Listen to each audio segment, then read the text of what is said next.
मिरजेत राज्य उत्पादन शुल्क विभागाच्या धाडीत 2.5 लाखाचा दारूसाठा जप्त, दोघांना अटक।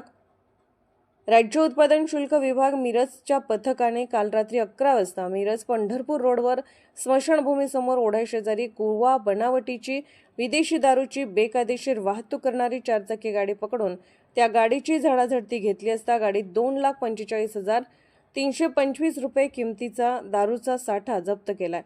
राज्य उत्पादन शुल्क विभागाच्या पथकाने दारूच्या साठ्याबरोबरच महिंद्रा कंपनीची 4 चाकी गाडी क्रमांक MH09GU0055 ही 4 चाकी गाडी देखील जप्त केली आहे।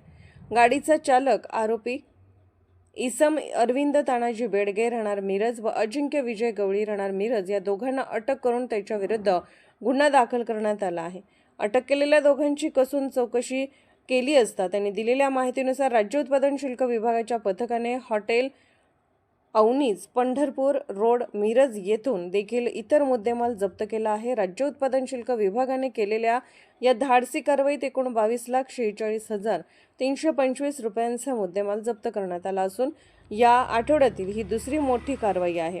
या कारवाईत राज्य उत्पादन शुल्क विभाग मिरजेचे निरीक्षक दीपक सुपे यांच्या मार्गदर्शनाखाली अजय लोंढे, लक्ष्मण पवार, दुय्यम निरीक्षक जयसिंग खुटावळे, उदय पुजारी, स्वप्नील आटपाडकर, विनायक खांडेकर, श्रीमती कविता सुपणे, श्रीमती शाईन शेख, स्वप्नील कांबळे आदींनी भाग घेतला असून याबाबतचा अधिक तपास निरीक्षक दीपक सुपे हे करीत आहेत।